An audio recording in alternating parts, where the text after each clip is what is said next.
My husband, 59, and I, 53, have been together for 10 years, married 8. My kids and I stayed with him for about 3 months after we met. He was behind on all his bills and I took over all household expenses except the mortgage, $550 a month. I had a decent career and could almost afford to do this, but I lost my small house because I couldn't afford to keep it and pay the other expenses. He filed a quitclaim when we married, legally adding me to his property deed. Last year he was offered a job 2 states away. The kids were grown and moved out, so I resigned from my position. We sold the house and have been living in a travel trailer on campgrounds in our new state.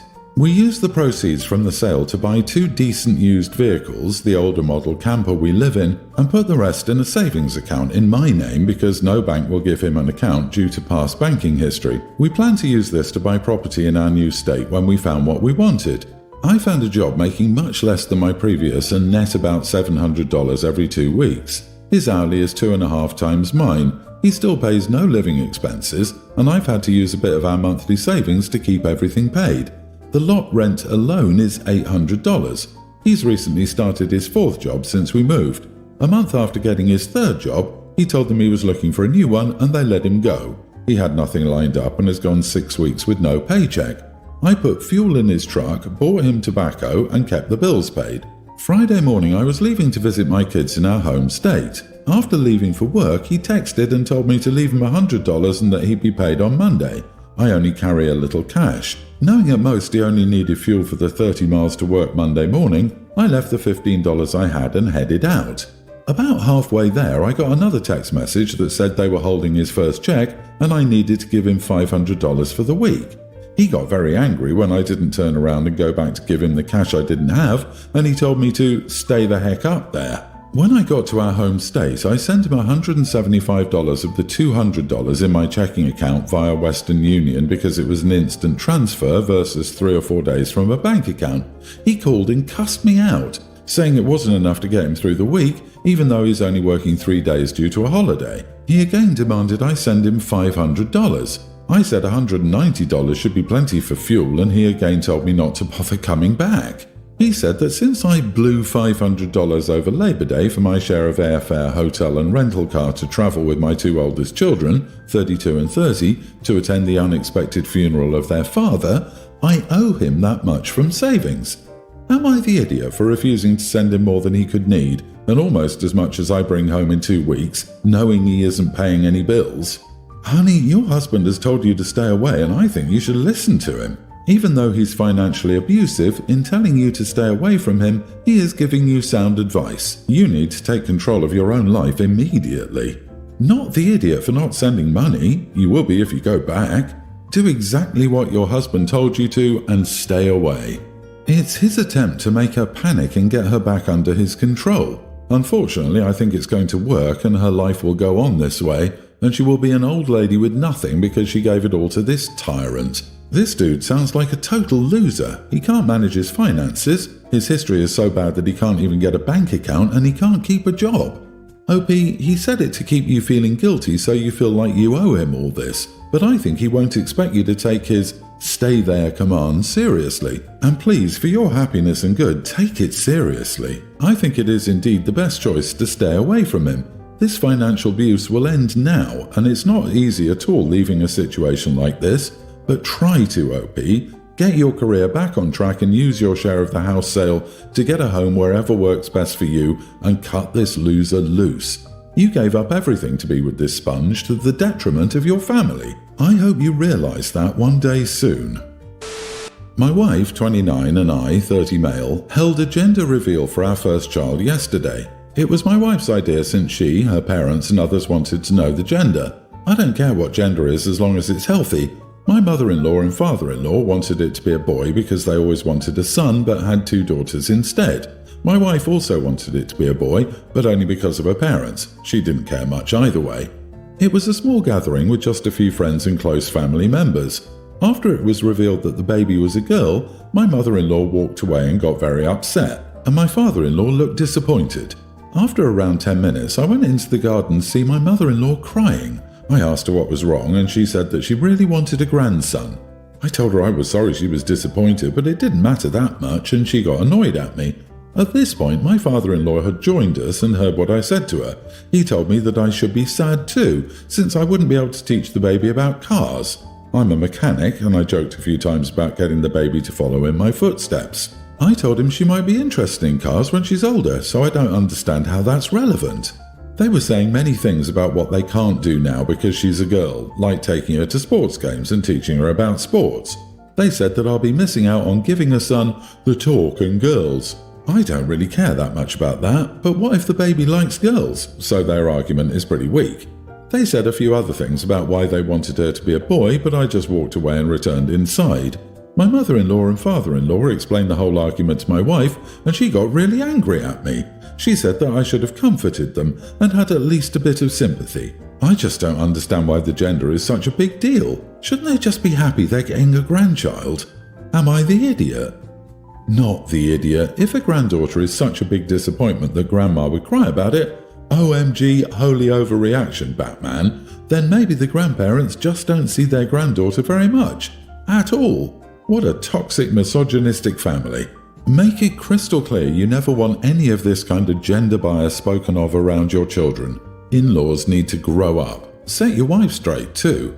Ridiculous. The sad thing is, wife, likely grew up consoling her parents for being a girl. I had a friend like this who grew up with tremendous guilt for not being the son they needed. OP, if you happen to have a second child, and the gender of that child is male, your mother-in-law and father-in-law may be showing blatant favoritism. You'll need to iron it out with them if that scenario happens. And make sure your wife doesn't continue the nonsense into the next generation of putting limits on your baby daughter as her parents put on her. Have you comfort them for what? It's a baby and it's yours and their daughter's. They should be delighted. If they wanted a boy, they should at most be slightly disappointed. They're instead assigning gender roles and moaning because girls can't do X, girls can't do Y, etc. They don't deserve comfort or sympathy for placing imaginary limits on your daughter. This implies they did the same to your wife. Seriously, there are so many flags in that family. My 35 male sister died 3 weeks ago. My wife had only met her once since she lived pretty far away, and every time I went to see her, my wife didn't come. My dad told me that she died and told me when her funeral was. I travelled down for the funeral, and I told my wife I was going to see my sister, which wasn't really a lie. A few days after I got back home, my brother called my wife and told her to check up on me since I hadn't been answering his calls and texts. I guess she asked why he was so worried, and my brother told her about my sister dying. My wife got really upset at me for not telling her, and she said that I couldn't trust her and that I should talk to her instead of bottling up my feelings. I explained that I didn't tell her because I knew she'd worry and expect me to talk about how I felt. It's very sweet of her to worry about me, but she doesn't need to. It's like she doesn't understand that I don't need to talk about how I feel, unlike her. She's barely spoken to me since she said that she feels betrayed. I didn't mean to upset her so much, I just didn't want to deal with her constant worrying. Am I the idiot? I don't want to deal with her worrying about my grief, so I'll make her and the rest of my family worry about the health of our marriage instead. God, right? Sorry for your loss, OP, but you are the idiot in this situation. I'm sitting here incredulous that this guy didn't think his wife should be included. What the heck?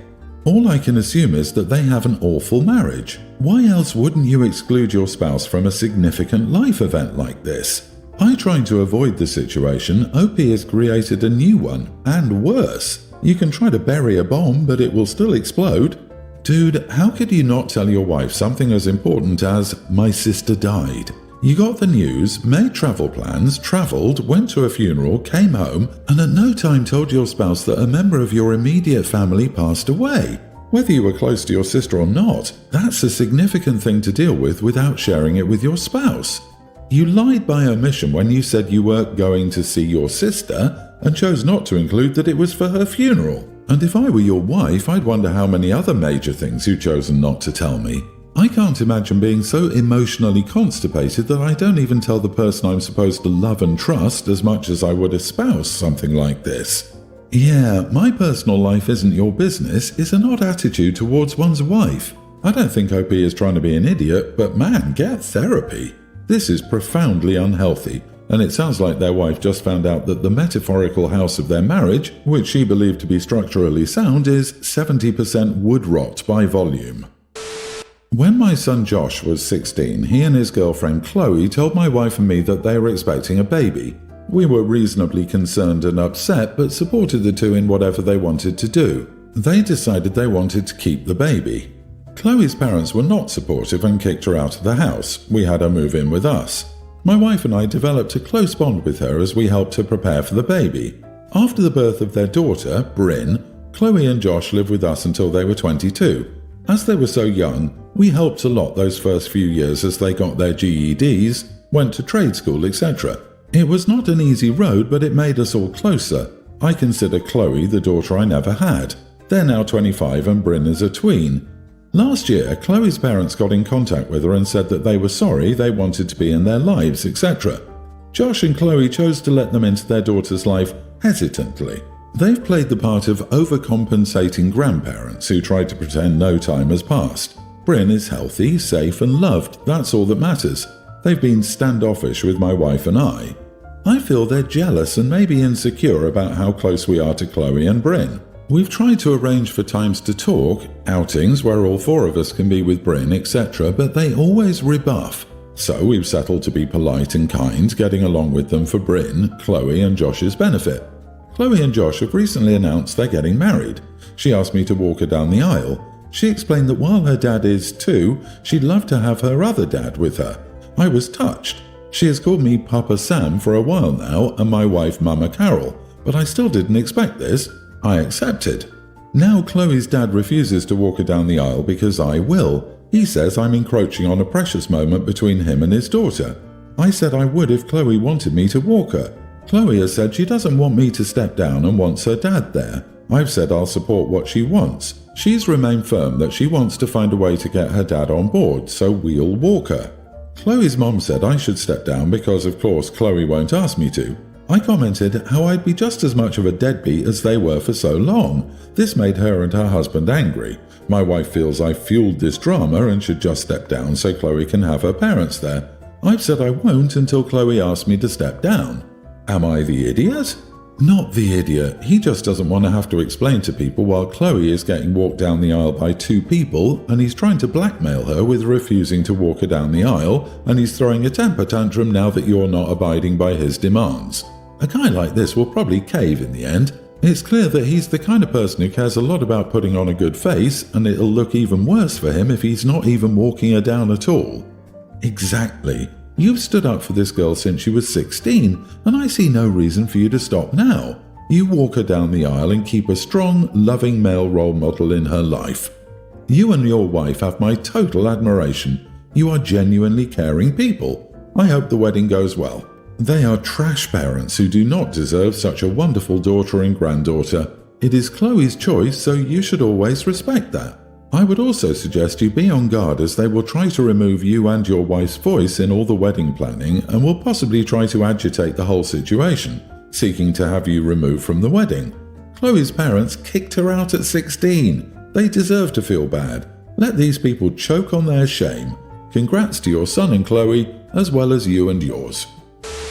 I just had my beautiful baby girl Willow. Our family's tradition is to announce the name just when the baby is born, so everyone found out just 8 days ago. I believe Willow is such a beautiful name and so is my partner, but we got very mixed reactions from our families. Some people liked it as well, but so many people say I just as well could have named my baby Tree and it would have been the same. Especially my older sister keeps telling me that I ruined my baby's future by giving her a tree name, and that she'll be bullied and won't get any respect when she grows up. I feel incredibly guilty. Will this name have these ramifications? Am I the idiot? Edit, she has twins called Rosalie and Annalie. Oh, I knew she was the type to name their kids with the dreaded Lee, or Lynn at the end of all the names. That's the real tragedy. Willow is a beautiful name. It's not a decision some of your family get to make. Maybe politely suggest that when they have their children, they can call them what they want. I love names that take after nature. Willow, elm, birch, autumn. Not the idiot. Oh gosh, people always pull out the "they will get bullied" line. It's ridiculous. Willow is absolutely lovely. Don't worry about it. It's not your family's decision. Your daughter won't be bullied for being named after a tree by any kid. Maybe her aunt, but not by anyone else. Willow really is a beautiful name, and it's also a real name, unlike, I don't know, Apple or whatever. It's definitely not a tree name. It's so disrespectful to you, your husband, and your child to make such a scene because of that. If they don't like it, that's totally fine, but general manners are not to insult a newborn's name. Your sister for sure is an idiot, and not a small one at that. Future name ideas: birch, ginkgo, banyan, maple. Also, when you refer your daughter to her, call her your little sapling. I feel like that could really grind her gears.